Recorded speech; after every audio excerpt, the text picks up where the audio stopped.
In a tiny coastal town of only 200 people off the Pacific, where the tide is high and local artisans sell wooden pendants on the side of the road, 6 young children squeeze into a makeshift school to learn English from teacher Carrie Bowers.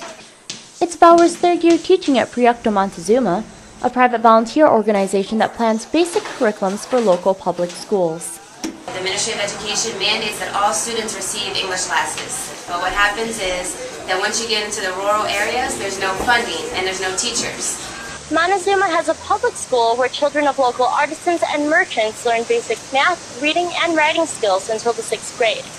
Deanna Chiverri is an artisan whose daughter Wasani attends the school. Es muy bonito porque ellos tienen la oportunidad de estar en medio de la naturaleza, de disfrutar de todo lo que hay aquí, el mar, el río, los animales. However, today, the gates of the Montezuma Public School are closed. Not because it's a holiday, and not because it's a weekend, but because the school does not receive enough funding to pay its teachers. Here, it's okay if school doesn't happen. It's understood that if it rains, you don't go to school. Children go to school for very limited hours a day, and the parents just kind of accept it.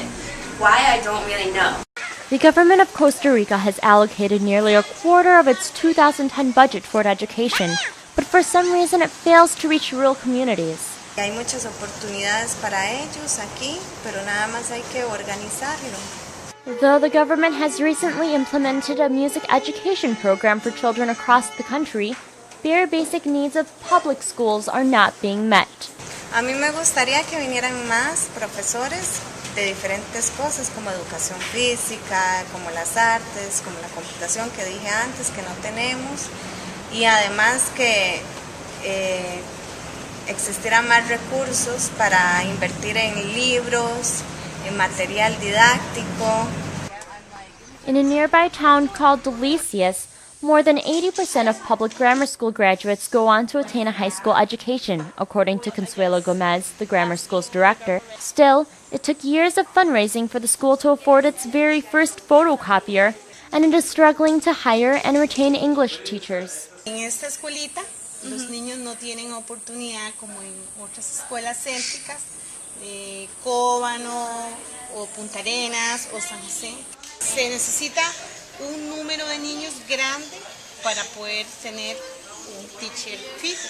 Bowers is soon moving Proyecto Montezuma to a larger building that can accommodate more students. She will also add a program that certifies forthcoming educators to teach English while giving them hands-on experience in teaching children like Wasani. This area is very tourism-based, and so if you learn to speak the second language of English, you're almost guaranteed a job.